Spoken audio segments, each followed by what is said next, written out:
자, 다음 상담 만나볼게요. 이번에는 전화로 이야기 나누겠습니다. 시청자님 안녕하세요. 네, 안녕하세요. 네, 안녕하세요. 반갑습니다. 자, 어떤 종목 궁금하신가요? 네, SKC고요. 네, 매수가랑 비중 어떻게 되세요? 매수 통단이 136,200원이고 네. 비중은 40%요. 알겠습니다. SKC 136,200원에 40%입니다. 계속해서 조금 추가 매수를 하신 건가요? 그렇죠. 14만 원대, 15만 원대 사서 평단을 좀 줄인 거가 그렇게 됐어요. 그렇구나. 알겠습니다. 어떤 점이 가장 궁금하세요? SKC는 조금 그래도 수익을 내서 좀 팔았었던 종목이라서 네네. 네, 15만 원대, 14만 원대 조금 들어가다가 막히는 바람에 계속 물타기 하면서 비중이 좀 늘어났는데 SKC는 믿음이 좀 있어요, 제가. 믿음이 있어서 길게 네. 가져갈 수 있는 거라 네. 좀 내년에도 좀 지수가 올라가면 좀 괜찮다면 길게 가져가려고 그래요. 그래서 알겠습니다. 전망이나 네. 알려주시면 좋겠어요. 알겠습니다. SKC에 대한 경쟁력이나 이런 미래 긍정적인 전망들도 조금 나오기는 하는데 앞으로 어떻게 대응을 하면 좋을지 조금 더 꼼꼼하게 분석을 한번 해볼게요. 김정수 네. 전문가님과 이야기 나눠보세요. 네, 안녕하세요. 네, 안녕하세요. 네, SKC가 어떤 사업을 주력으로 하시는지는 혹시 아세요? 어떤 걸 하는지는 네, 믿음이 네. 있으시다면서요. 믿음은 있는데 2차 전지 쪽으로 그렇게만 알고 있어요. 그러면은 우리가 SKC를 믿었던 거는 과거에 수익을 많이 냈었고 배터리 관련된 주식들이 잘 갔었을 때 이 주식도 같이 상승에 동참을 했기 때문에 믿었던 거 아닙니까? 네, 맞아요. 그죠? 네. 예. 근데 그때 잘 갔던 주식들 가운데서 포스코 케미칼이나 같은 배터리였던 포스코 케미칼이나 같이 잘 갔었던 삼성 SDI나 LG 에너지 솔루션은 지금 신고가 부근인데 또는 신고가를 넘어섰는데 왜 SKC나 일진 머티리얼즈는 신고가 부근이 아니라 하단 부근에서 반등 정도만 하고 있을까요? 같이 잘 갔던 주식들인데. 그걸 모르겠어요. 정말요. 그죠? 예. 그러니까 코스코 케미칼도 매수도 했었고. 포스코 케미칼이 훨씬 더 좋아요. 그러니까 배터리 관련된 주식에서 제가 집중적으로 추천했던 종목이 세 종목이고 저희는 이 세 종목을 아직도 가지고 있어요. 물론 이제 일부 차익 실현도 했는데 음극재나 전해질이나 그다음에 이제 양극재 관련된 업체들은 밸류를 다르게 저는 산정을 해야 된다고 생각을 합니다. 밸류가 달라야 된다. 왜 그러냐면 우리가 배터리도 사업 자체가 여러 가지 종류가 있어요. 배터리라는 큰 울타리가 있으면 그 중에서 이제 양극재, 에너지 밀도를 중요하게 생각하는 거죠. 한 번 충전해서 얼마만큼 오래 가느냐. 그래서 뭐 포스코 케미칼이 대표적이고 그다음에 LNF나 에코프로 BM 이런 것들이 있는 거죠. 이런 양극재 관련된 업체들한테 물건을 사와서 배터리를 만들어서 테슬라한테 납품을 하거나 이제 고객사한테 납품하는 게 이제 배터리 셀 업체가 되는 거죠. 삼성 SDI나 LG 에너지 솔루션이 되는 거고. 근데 양극재만 있지 않아요. 음극재도 있어요. 그러니까 양극재는 배터리를 한 번 충전하면 얼마만큼 오래 가느냐. 한 번 딱 충전하면 얼마만큼 오래 가느냐와 관련된 사업을 하는 게 양극재예요.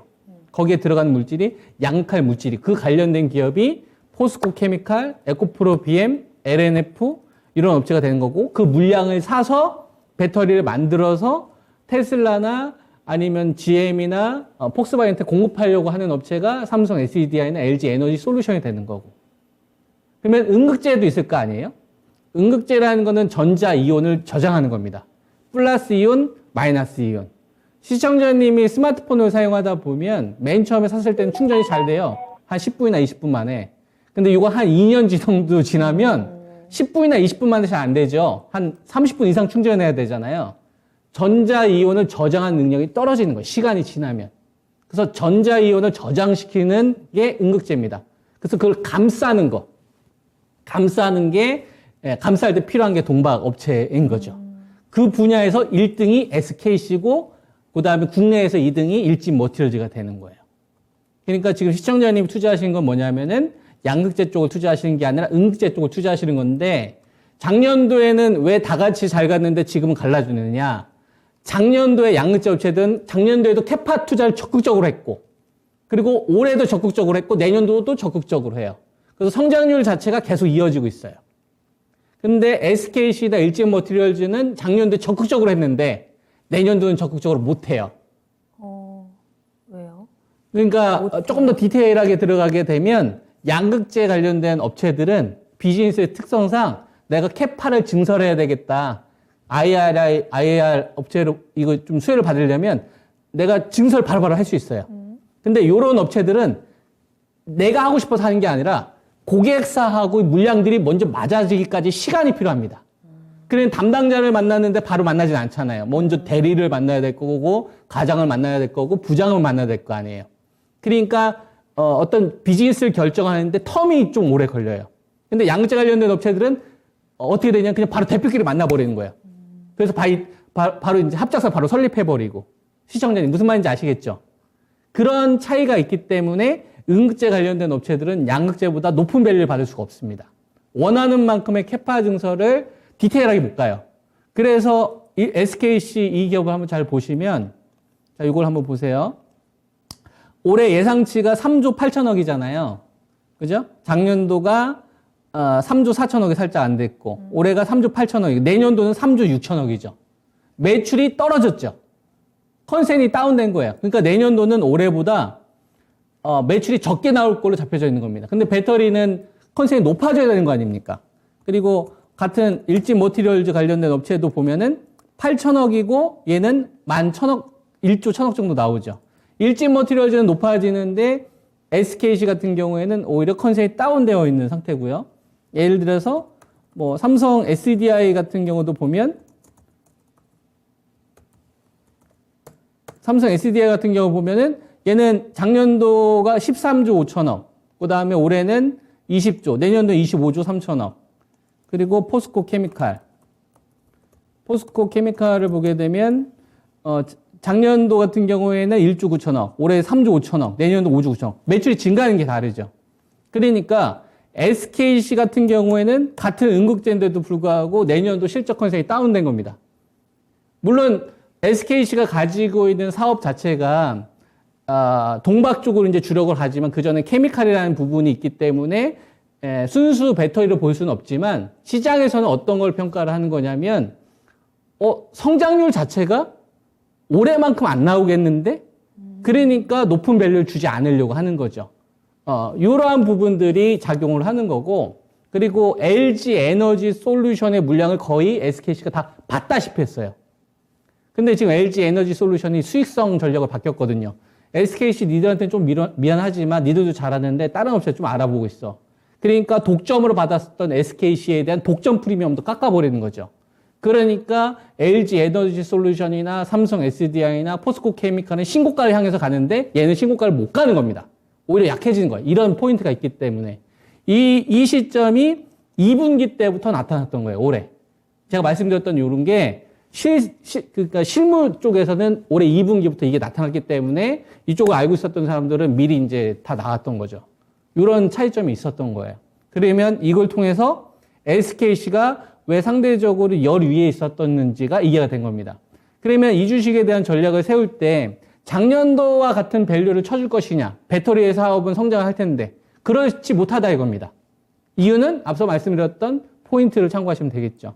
그래서 지금 현실적으로 대응 전략을 가져가려고 한다면 상단은 좀 막힌다라고 봐야 될 것 같고 하단 같은 경우는 배터리 산업에 대한 특수성이 있기 때문에 방어는 전 해줄 거라고 봅니다. 다만 주도를 해주더라도 요 수익률 자체가 저는 제한될 거다. 그래서 제시해드릴 수 있는 게 13만 원에서 한 14만 원 정도 금방 정도 오면 지금 현재 가지고 있는 비중이 한 40% 정도 되니까 좀 비중을 좀 덜어내셔라. 비중을 좀 덜어내시고 그리고 나서 차라리 또 다시 하단을 좀 기다리셔라. 추세로 끌고 가는 전략을 세우기보다는 하단에서 좀 박스를 만든다고 생각을 하시고 왜냐하면 내년도 컨센 자체가 다운되어 있는 상태니까 그래서 위에서 잡으려고 하지 말고 좀 반등 나서 조금 정리했다가 걔 물량을 다시 밑에서 사는 식으로 약간 좀 스킬적으로 대응을 하시는 게 저는 훨씬 더 나은 대응 전략이 되실 거라 생각을 합니다. 그래서 정리를 해드리면 13만 원에서 14만 원을 가까울수록 비중을 좀 줄여놨다가, 그죠? 예, 그리고 나서 그걸 좀 다시 밑에서 좀 받는 식으로 절반이 됐든 3분의 2가 됐든 요 정도 선에서 하시면 좋을 것 같고요. 하단으로 제가 제시해드릴 수 있는 거는 98,000원. 그러니까 위로 올라갔을 때 대응이고요. 그 다음에 이제 98,000원으로 다가올수록 또 다시 매수 마인드로 이런 식으로 하단 박스 대응 전략을 제시하도록 하겠습니다. 네. 시청자님 매수가 근처에서 비중 축소하시고 98,000원 요 하단에서 재매수하는 전략을 체크해 드렸는데요. 도움이 좀 되셨을까요? 네. 네. 자세히 설명하셔갖고 이해가 맞아요. 되네요. 자, SKC에 대해서 아주 확실하게 분석을 해드렸고 이 부분 잘 참고하셔서 가격적인 요 가이드라인 안에서 대응을 해보시고 또 궁금한 거 있으실 때 전화 주세요. 네, 감사합니다. 네, 오늘 감사합니다.